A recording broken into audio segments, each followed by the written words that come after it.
Welcome to Cruise News, your daily update on everything happening at sea. Visit cruisenews.io to see today's stories and sign up for email alerts. Right.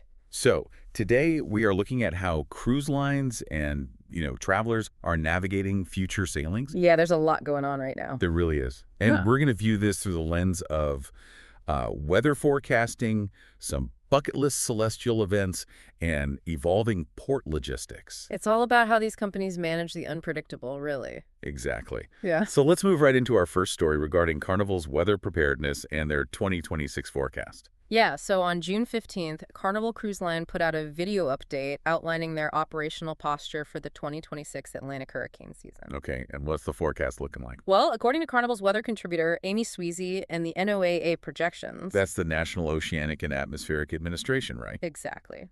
The projections are showing a 55% chance of a below normal season. Wow, below normal. Why is that? It's largely due to a strengthening El Nino. Okay, so El Nino basically increases vertical wind shear, right?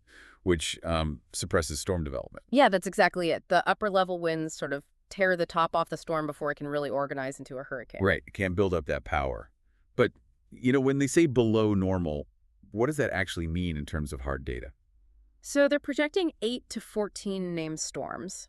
And out of those, they expect 3 to 6 to become hurricanes. Okay. And then 1 to 3 of those could reach major hurricane status. Which means Category 3 or higher. Right, exactly. Okay, but we should definitely put those numbers in context for travelers.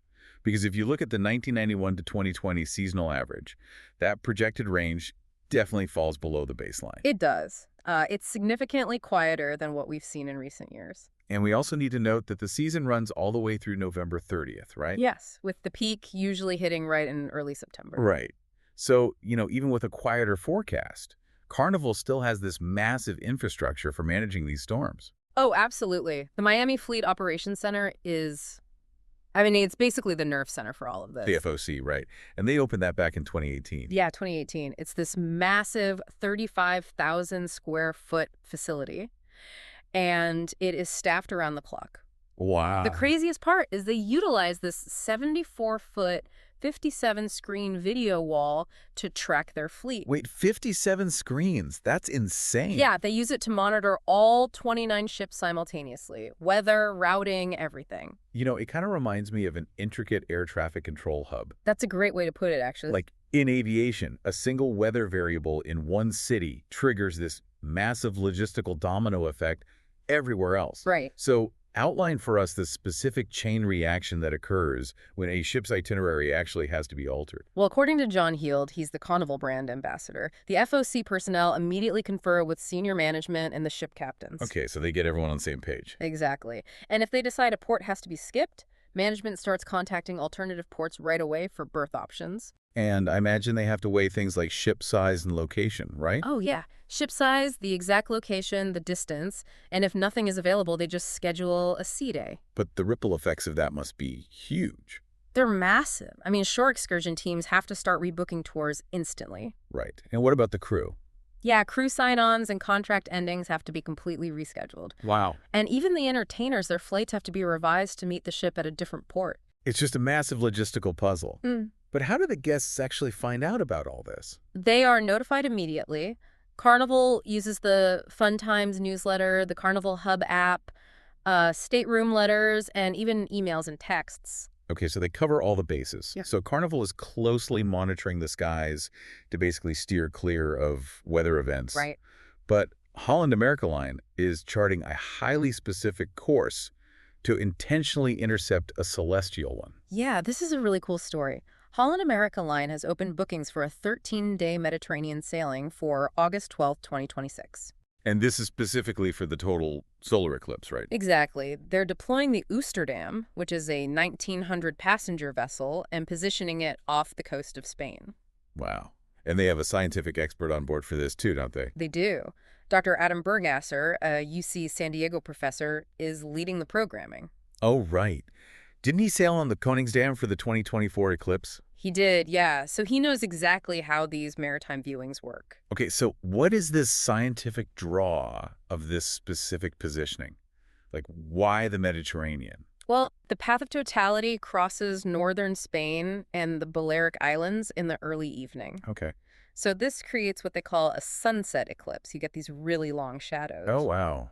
That sounds amazing. Yeah, and you also get the horizon proximity effects. So the sun actually looks larger because it's so close to the Right, horizon. kind of like an optical illusion. Exactly. Plus, there's the potential for a diamond ring effect right near the sea. But wait, I have to push back on the logistics here for a second. Sure. Because if you look at the itinerary, the ship overnights in Barcelona. Mm. But Barcelona itself is actually outside the path of totality. That's right. So that underscores why positioning the ship precisely off the coast beforehand is a completely non-negotiable operational requirement. Oh, absolutely. They have to be in the exact right spot in the ocean. So what does that full route look like? So it operates August 9th through the 22nd. It departs Lisbon, calls in Alicante, and then moves off the Spanish coast for the eclipse itself. Okay, and then they head to Barcelona. Right. They overnight in Barcelona and then continue to Port Vendres and Marseille in France. Nice. Then they hit Monte Carlo, Monaco. The Italian leg includes Livorno, which is for Florence, and Pisa, Rome, Naples, and Messina in Sicily. That's a busy itinerary. Yeah, and it all concludes at Civitavecchia. Right. But just for accuracy's sake, we should note that Holland America did not include a starting fare in this announcement. No, they didn't. And they haven't announced any additional eclipse-focused sailings for this date yet either. Right, this is the only one right now. Okay.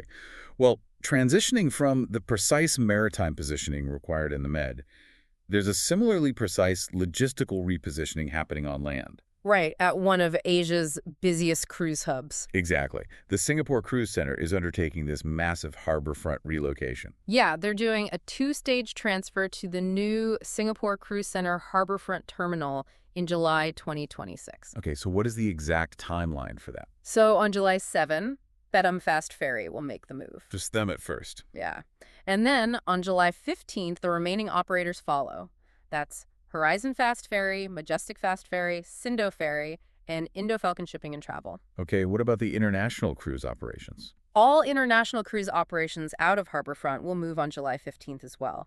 But it's important to note the ferry routes themselves remain totally unchanged. Right, so they're still serving places like Batam Center, Harbor Bay, Sekapang, Tanjung Balai in Karaman, Gold Coast, and nearby island. Exactly. Same destinations, just a different terminal. And geographically speaking, where is this new terminal? It's actually really close. It's about 70 meters from the existing one. Oh, wow. That is close. Yeah, the address is 5 HarbourFront Avenue, Singapore, 099549. Okay. It's this distinct red terracotta building. It sits right behind HarbourFront Tower 2, across from the reef at King's Dock, and it faces the sea. So if you're a traveler planning a regional trip, it helps to understand Singapore's two-terminal setup. Yeah, definitely. It's kind of like an airport system, right? Where the Marina Bay Cruise Center acts as the heavy jet terminal for those massive international ships. Right. While HarbourFront operates more as the regional hub for ferries and select international cruises. Yeah, that's exactly how it functions. And the CEO, Jacqueline Tan, actually provided some really practical transit advice for passengers navigating this move. What did she say? Well, she noted the new terminal has upgraded infrastructure and technology, but parking is pretty limited. Oh, that's good to know. So public transit is the way to go. Exactly. They recommend using the HarbourFront MRT station Exit B. From there are sheltered pedestrian links connecting to Vivacity, which makes it pretty seamless. And there's a specific heads up for those early July travelers too, right? Yes. Bedham Fast Ferry passengers traveling from July 7 are advised to arrive earlier than usual just to navigate the new space. Makes sense. And full amenity details for the building will be released at the official opening later this year. Excellent. Well, to summarize today's brief, we've seen how data-driven weather planning, highly tailored itinerary routing, and modernized terminal infrastructure are collectively shaping the next wave of passenger travel. Absolutely. Thanks for listening to Cruise News. Visit cruisenews.io to catch up on the latest updates and sign up for free email alerts.